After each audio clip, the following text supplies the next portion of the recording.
વાંડાઈ ખાતે આવેલ ઈશ્વર આશ્રમ ખાતે પરમ પૂજ્ય મોહનદાસજી મહારાજની નિશ્રામાં ગુરુ પૂર્ણિમા મહોત્સવનું આયોજન કરવામાં આવ્યું હતું। સૌરાષ્ટ્રમાંથી, ગુજરાતમાંથી અને કચ્છમાંથી, પરપ્રાંતમાંથી મોટી સંખ્યામાં ભાવિકો ઉમટી પડ્યા હતા। અલગ અલગ પ્રકારના અનેક કાર્યક્રમો આજે યોજાયા હતા।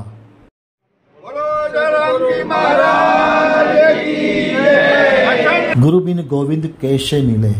ભગવાનને મળવા માટે ગુરુની આવશ્યકતા હોય છે। આજે ગુરુ પૂર્ણિમાનું પાવન પર્વ સમગ્ર કચ્છમાં ભારે ભક્તિભાવ અને ધામધૂમપૂર્વક ઉજવવામાં આવ્યું હતું। ખાસ કરીને અલગ અલગ જગ્યાએ ગુરુ પૂર્ણિમાના ઉજવણીના કાર્યક્રમો યોજવામાં આવ્યા, જેમાં ખાસ કરીને ઈશ્વર આશ્રમ વાંડાઈ તીર્થધામ ઈશ્વરનગર કચ્છ ખાતે ઈશ્વર આશ્રમ મહોત્સવ આયોજન સમિતિના ઉપક્રમે અને મહંત પરમ પૂજ્ય મોહનદાસજી મહારાજ ગુરુ કરસનદાસજી મહારાજની નિશ્રામાં ગુરુ પૂર્ણિમા મહોત્સવનું અનેરું પર્વ આજે ઉજવવામાં આવ્યું હતું। સવારના પોરમાં 9 થી 10 દરમિયાન ખાસ કરીને અલગ અલગ પ્રકારના કાર્યક્રમો યોજવામાં, જેમાં સવારે 7 કલાકે સંતોનું પાદિકા પૂજન અને ધ્વજારોહણ કરવામાં આવ્યું હતું। સવારે 9 વાગે ભજન સત્સંગનો કાર્યક્રમ યોજવામાં આવ્યો હતો, મહાઆરતી પણ યોજવામાં આવી હતી અને બપોરે મહાપ્રસાદનું આયોજન કરવામાં આવ્યું હતું। સાંજે 4 કલાકે સંધ્યા પાઠ અને 5 વાગે ઉદ્ધવ રાસનું પણ આયોજન કરવામાં આવ્યું હતું, જ્યારે સાંજે મહાઆરતી અને રાત્રે પણ મહાઆરતીના અને મહાપ્રસાદના કાર્યક્રમનું આયોજન કરવામાં આવ્યું હતું। ગઈકાલ રાત્રિના પણ 9 થી 1 દરમિયાન ઉદ્ધવ રાસનો કાર્યક્રમ યોજવામાં આવ્યો હતો। ભારે ભક્તિભાવપૂર્વક આ કાર્યક્રમનું આયોજન કરવામાં આવ્યું હતું। ખાસ કરીને પરમ પૂજ્ય ઉદ્ધવરાવજી મહારાજના સંકલ્પોના સંવર્ધક વાંડાઈ ગુરુગાદી પરંપરાને ઉજાગર કરી ગૌરવ અપાવનાર સદગુણોના મહાસાગર પરમ પૂજ્ય મહંત શ્રી મોહનદાસજી મહારાજ ગુરુ કરસનદાસજી મહારાજના પ્રેરક સાનિધ્યમાં ઈશ્વર આશ્રમની ચેતનવંતી ભૂમિ પર આજે ગુરુ પૂર્ણિમા મહોત્સવ ઉજવવામાં આવ્યો હતો। સમગ્ર કચ્છ, સૌરાષ્ટ્ર, ગુજરાત અને પરપ્રાંતમાંથી મોટી સંખ્યામાં ભાવિકો ઉમટી પડ્યા હતા અને ગુરુનું પૂજન કરી તેમના આશીષ મેળવ્યા હતા।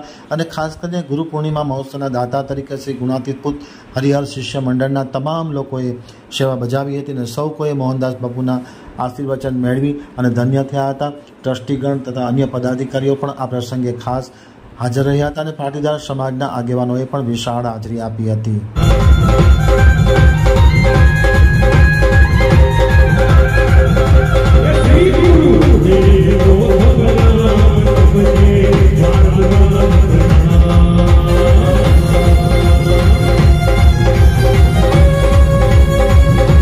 વાંડાઈ એક એવું તીર્થધામ છે કે જ્યાં કને 18 આલમ એક સાથે ગુરુજનોને પગે લાગતું એવી આ વાંડાઈ એક આપણી ગુરુ પરંપરા છે। વાંડાઈની અંદર સર્વપ્રથમ પહેલી આ સ્થાપના કરનાર ગુરુ વ્યારી સાહેબ, જે દરબાર કુળમાંથી આવ્યા, અને એમના શિષ્ય ક્ષેમસાગરજી મહારાજ, જે ગઢવી કુળમાંથી આવ્યા, એમના શિષ્ય ઈશ્વરામજી મહારાજ, જે ભાનુશાલી કુળમાંથી આવ્યા, એમના શિષ્ય લાલરામજી મહારાજ, જે પાટીદાર કુળમાંથી આવ્યા, એમના શિષ્ય ઉદ્ધવરામજી મહારાજ, જે ભાનુશાલી કુળમાંથી આવ્યા, એમના શિષ્ય દયાલરામ ને વાલરામ, જે લુહાણા કુળમાંથી આવ્યા, એમના શિષ્ય શાંતિરામજી મહારાજ, જે પાટીદાર કુળમાંથી આવ્યા, એમના શિષ્ય કરશનરામજી મહારાજ, જે મિસ્ત્રી કુળમાંથી આવ્યા। એટલે વાંડાઈ એક એવી ગુરુ પરંપરા છે કે જે 18 આલમમાંથી પવિત્ર ચેતનાઓ જાગી અને વાંડાઈમાં ગુરુ દીક્ષા લઈ અને આ ગુરુ પરંપરાને આજથી 250 વર્ષ પહેલાં આ સ્થાપના થઈ છે। ને આજે આપણે આ વ્યાસ પૂજા 18 આલમ આ ગુરુદ્વારાની અંદર આજે અનંત પરિવારો, અનંત ચેતનાઓ અહીં આશીર્વાદ લીધા। એમના જીવનની અંદર આધ્યાત્મિક ક્ષેત્રે, એમના જીવનની અંદર કર્મ ક્ષેત્રે અને એમના જીવનની અંદર વ્યવહાર ક્ષેત્રે ગતિ, ઉન્નતિ અને પ્રગતિ કરી શકે એવા આશીર્વાદ પૂજ્યપાદ ઈશ્વરામજી મહારાજની સમાધિ, પૂજ્યપાદ લાલરામજી મહારાજની સમાધિ અને પૂજ્યપાદ ઉદ્ધવરામજી મહારાજની સમાધિ, આ 3 સમાધિની એવી મહત્તા છે કે ઈશ્વરામજી મહારાજ તો અગ્નિમાં બેઠા છે, લાલરામજી મહારાજ ફૂલમાં બેઠા છે અને ઉદ્ધવરામજી મહારાજ જલમાં બેઠા છે। એટલે જલ, અગ્નિ અને ફૂલ આપણા સનાતનના પ્રતીક કહેવાય। એટલે વાંડાઈ તીર્થ એક એવું છે કે જે સનાતન ધામ છે। તો આજે આપણે આ ગુરુ પૂર્ણિમાનો પર્વ ઈશ્વર આશ્રમની અંદર ઉમંગથી, ઉત્સાહથી અને 18 આલમ એક આસને બેસી પ્રસાદ લીધો, 18 આલમ એક આસને બેસી દર્શન કર્યા, 18 આલમ એક આસને બેસી પૂજા અર્ચન કરી આ જ વાંઢાઈની પરંપરા છે. ગુરુ પૂર્ણિમા અહીંયા પરંપરા ઉજવતી આવતી પરંપરા છે. આજે આપ બધા સર્વ સાથે મળી ગુરુ પૂજન કર્યું. વાંઢાઈની ગુરુ પરંપરાના એક સાધુ તરીકે મારા સર્વ સમુદાયને ખૂબ ખૂબ સાધુવાદ, મારા હૃદયના ખૂબ ખૂબ આશીર્વાદ.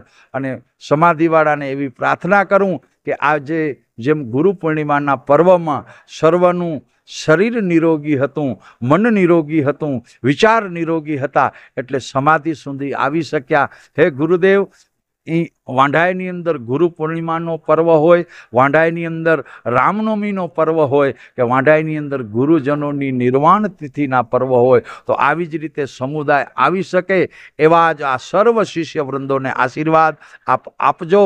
અને મારા પણ ખૂબ ખૂબ સર્વ સમુદાયને સાધુવાદ, સાધુવાદ, સાધુવાદ. ગુરુ પૂર્ણિમા જાળવી રાખવી એટલા માટે સાધુને અને સંસારીને જરૂરી છે. કારણ કે આધ્યાત્મિકની એક કડી છે ને, એ કડીને જોડવા માટેનો જો મોટામાં મોટો જો ધાગો હોય ને, તો એ ધાગો છે આ ગુરુ પૂર્ણિમા.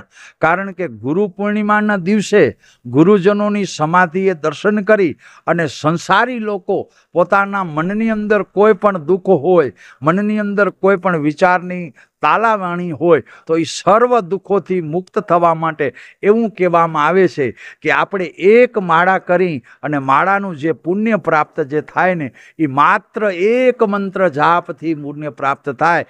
એ દિવસનું નામ છે આ ગુરુ પૂર્ણિમા. અને એનામાં આ ગુરુદ્વારાની અંદર આવી કરી અને સમાધિના દર્શન કરી અને ખાલી મનમાં એક વખત જો મનથી ગુરુમંત્રનો જાપ થાય ને, તો માણસ ભવપાર તરી શકે. એના માટેની આ પવિત્ર નૌકા છે, એના માટેનું આ પવિત્ર આ ઉત્સવ છે. એટલે ગુરુ પૂર્ણિમાના આપ પધાર્યા અને હંમેશા પધારતા રહેજો. અને ગુરુ પૂર્ણિમા એક એવો તહેવાર છે કે ગુરુ પૂર્ણિમાના આપણે રામનવમી તહેવારનું પુણ્ય પ્રાપ્ત થાય. ગુરુ પૂર્ણિમા એક એવો તહેવાર છે કે જ્યાં જન્માષ્ટમી તહેવારનું પુણ્ય પ્રાપ્ત થાય. ગુરુ પૂર્ણિમા એક એવો તહેવાર છે કે દેવી દેવતાઓના કદાચ તહેવારના આપણે કદાચ એ સ્થાન સુધી ન પહોંચી શકીને, તો ગુરુ પૂર્ણિમા એક એવો તહેવાર. એ દિવસે આપણે વ્યાસ પૂજા કરી, ગુરુ પૂજન કરી, ગુરુ અર્ચન કરી, તો આપણા સર્વ તહેવારો અને સર્વ તીર્થનું આપણે પુણ્ય પ્રાપ્ત થતું હોય છે.